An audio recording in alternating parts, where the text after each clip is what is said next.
जासूस ज्योति मामले में अभी चल रही ज्योति के लैपटॉप मोबाइल की फॉरेंसिक जांच।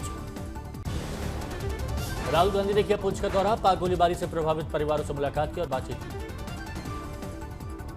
लोकसभा में नेता प्रतिपक्ष राहुल गांधी सीमा पार से हुई गोलीबारी के बाद का हालात का लिया जायजा। राहुल गांधी ने पीड़ितों से मुलाकात कर सुनी परेशानियां, बोले मुद्दा राष्ट्रीय स्तर पर उठाऊंगा। पीएम की अध्यक्षता में नीति आयोग गवर्निंग काउंसिल की बैठक। ऑपरेशन सिंदूर के बाद सभी राज्यों के सीएम के साथ पीएम मोदी की यह पहली बैठक। दिल्ली में नीति आयोग की बैठक में बंगाल की सीएम ममता बनर्जी और केरल के सीएम पिनराई विजयन हिस्सा नहीं लेंगे। कांग्रेस नेता शशि थरूर के नेतृत्व में विदेश दौरे पर रवाना हुआ भारतीय सांसदों का दल अमेरिका, ब्राजील, कोलंबिया, पनामा और गुयाना में आतंकवाद पर पाकिस्तान को करेंगे बेनकाब। बीजेपी सांसद बैजयंत पांडा के नेतृत्व में भी सर्वदलीय प्रतिनिधिमंडल विदेश दौरे के लिए रवाना। यह दल बहरीन, कुवैत, सऊदी अरब और अल्जीरिया में खुलेगा पाकिस्तान की पोल। बैजयंत पांडा के नेतृत्व में बहरीन पहुंची टीम 33 देशों में भारत की एंटी टेरर डिप्लोमेसी की मिल रहा वैश्विक समर्थन।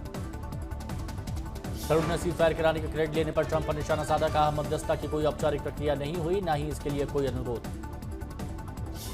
ओवैसी ने विदेश दौरे पर जाने से पहले दिया बयान, कहा पहलगाम की दर्दनाक घटना हमारे पड़ोसी देश पाकिस्तान आतंकी शिविर चला रहा है और उन्हें समर्थन दे रहा है।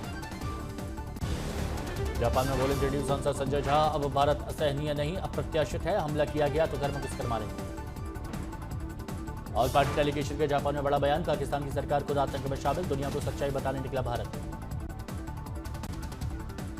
जापान में भारतीय समुदाय से बोली बीजेपी सांसद अपराजिता सारंगी, हम सिर्फ दुखी नहीं गुस्से में भी हैं, आतंक के खिलाफ दुनिया में राय बनानी होगी।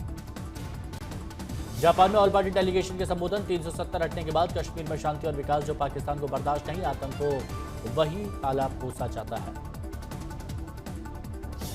जापान में बोले टीएमसी सांसद अभिषेक बनर्जी, 14 दिन दिए थे पाकिस्तान को, जब कोई कार्रवाई नहीं हुई तो भारत ने किया एयर स्ट्राइक। जर्मनी दौरे पर गए विदेश मंत्री एस जयशंकर का बड़ा बयान, पाकिस्तान को चेतावनी भरे अंदाज में भारत आतंकवाद को कतई बर्दाश्त नहीं करेगा, ऐसा कहा। पाकिस्तान की गिरफ्तारी पर विदेश मंत्री एस जयशंकर का पलटवार, कहा परमाणु ब्लैकमेल को आगे कभी नहीं झुकेगा भारत। एस जयशंकर ने संकेत में यूएसए को दी भारत पाक मामले से दूर रहने की नसीहत, कहा भारत पाकिस्तान के साथ पूरी तरह से द्विपक्षीय तरीके से निपटेगा। भारत ने की यूएनएससी में पाकिस्तान की निंदा, कहा भारत ने दशकों से इस्लामाबाद पर आयोजित आतंकवादी हमलों का किया है सामना। यूएनएससी में बोलते हुए भारत के प्रतिनिधि हरीश ने पाकिस्तान पर जमकर निशाना साधा, आरोप भी लगाया। प्रतिनिधि हरीश ने कहा एक ऐसा देश जो आतंकवादियों और नागरिकों के बीच कोई अंतर नहीं करता, उसे नागरिकों की सुरक्षा के बारे में बोलने का हक नहीं। ऑपरेशन सिंदूर पर संजय राउत का एक और बयान, कहा बीजेपी तो कह रही थी कि राजनीति ना करें पहलगाम हमले पर, लेकिन खुद मोदी राजनीति कर रहे हैं। संजय राउत ने कहा नौटंकी कर रहे हैं डेलीगेशन के नाम पर, अमानवीय लोग हैं ये लोग। प्रफुल्ल पटेल के राहुल पर हमला, देश की एकजुट आवाज के बीच राहुल गांधी कर रहे हल की बातें, इससे मोदी नहीं कांग्रेस को नुकसान।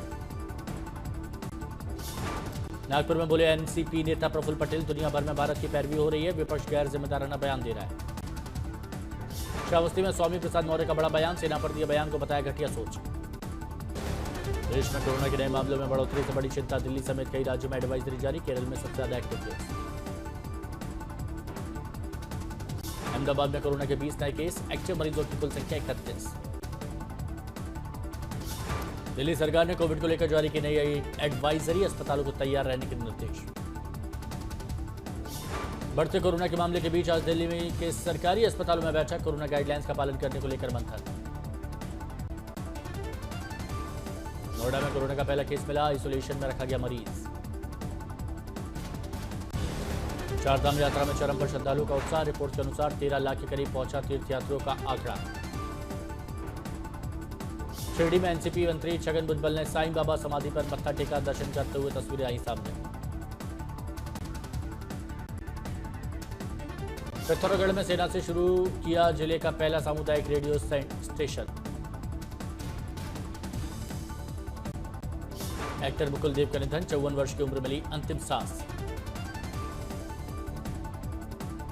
एक्टर मुकुल देव के निधन पर कई सितारों ने पोस्ट कर शोक जताया।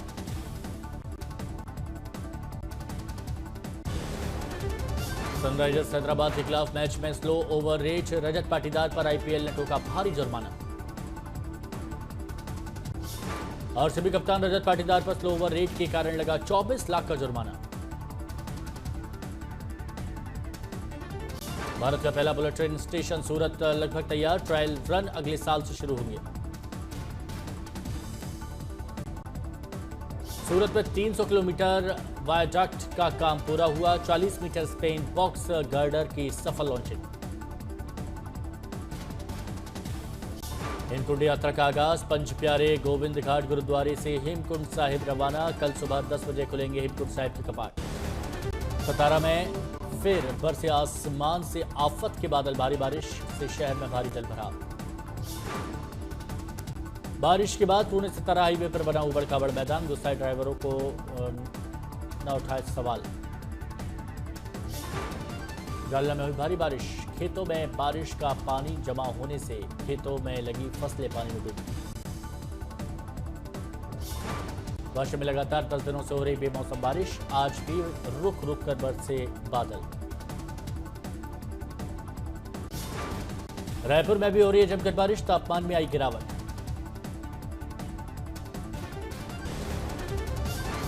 दिल्ली एनसीआर के अधिकतर हिस्सों में ऑरेंज अलर्ट, 70 किलोमीटर प्रति घंटे की रफ्तार से हवाएं चलने का अनुमान। प्रयागराज में गर्मी का असर पर संगम के जल स्तर पर पड़ रहा है, संगम आने वाले श्रद्धालु नहीं मार पा रहे हैं डुबकी।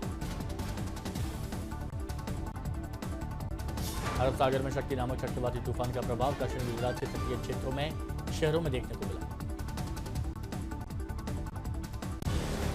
गुजरात समेत कई राज्यों में आज भारी से बहुत भारी बारिश की संभावना, आईएमडी ने अलर्ट जारी किया है। वलसाड़ में तेज बारिश से जनजीवन प्रभावित हुआ, कई इलाकों में पानी भर गया। गुजरात के नवसारी में झमाझम बारिश, शहर के कई हिस्सों में पानी पानी। केरल, कर्नाटक और गोवा में अत्यधिक भारी बारिश की चेतावनी, तमिलनाडु महाराष्ट्र में भी अलर्ट। केरल के कन्नूर में भी हो रही है जमकर बारिश, तापमान में आए गिरावट। अमरेली में बदला मौसम का मिजाज, भारी बारिश के बाद गिरे पेड़ जैसी तबाही की तस्वीरें कैमरे में कैद हो गई।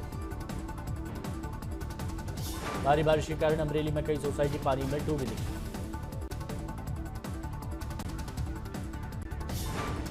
गिर सोमनाथ में तूफानी बारिश ने किया सबको परेशान, तस्वीरें सामने आई। गोवा में आईएमडी का रेड अलर्ट, रविवार तक भारी से बहुत भारी बारिश का अनुमान।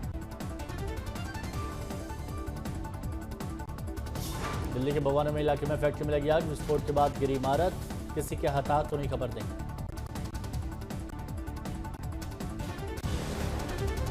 झारखंड के लातेहार में 10 लाख का इनामी नक्सली ढेर, नक्सली पप्पू लोहरा मारा गया।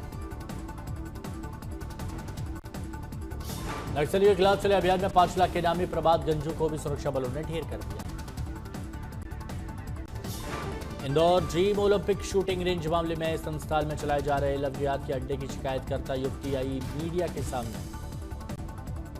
लखनऊ में सीबीआई दफ्तर के बाहर सनकीरा पुलिसकर्मी को बनाया निशाना। कृष्णा जिले में पुलिस की छापेमारी, पेन मालूर से 15 बांग्लादेशी और म्यांमार नागरिक गिरफ्तार हो गए। मध्य प्रदेश के इंदौर से तेंदुए का कुएं से किया गया रेस्क्यू, बाद में तेंदुए की मेडिकल जांच की गई। ओडिशा के कटक में फर्जी नौकरी घोटाले का खुलासा, ओडिशा क्राइम ब्रांच ने लोगों से 1 करोड़ की धोखाधड़ी करने वाले शख्स को गिरफ्तार किया। हरिद्वार में पुलिस ने सुलझाई 4 साल की मासूम की हत्या की गुत्थी, 70 सीसीटीवी कैमरों की मदद से आरोपित का सुराग मिला, गिरफ्तारी हो गई। फरीदाबाद में हो रहा था इमारत का निर्माण, मिट्टी धंसने से 5 मजदूर दब गए, 2 मजदूरों की मौत। मध्य प्रदेश के कटनी में फर्जी मार्कशीट के बल पर कर रहा था इलाज, एक मरीज की मौत के बाद खुलासा हुआ। लखनऊ के सीबीआई दफ्तर की सुरक्षा में तैनात एएसआई पर तीर से हमला कर किया घायल, एएसआई के चूकने पर शख्स को मारा, तीर, आरोपित गिरफ्तार। गोड्डा में शादी के घर में हुई थी डकैती, दुल्हन के भाई की हत्या भी हुई थी, पीड़ित परिवार की बेटी की शादी का पूरा खर्च उठाएगा महिला आयोग। कोटा में झाड़ फूक से इलाज के नाम पर लाखों की ठगी, पुलिस को मिले 7,20,000 के नकली नोट, मूर्तियां भी बरामद।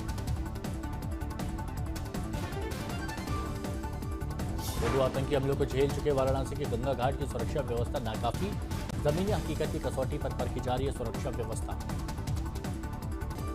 गर्मियों की छुट्टी होने वाली थी, मेरे पापा आने वाले थे, तो हम लोग सभी खुश थे। तो मैं एक बेड पे चढ़ के डांस कर रहे थे, डांस कर रहा था, लेकिन वो पहले ही आ गए। फ्रीज। तो मैं उस समय तो कंटिन्यू नहीं कर सकता था ना, तो फ्रीज फ्रेम टाइप का हो गया। कसम पैदा कर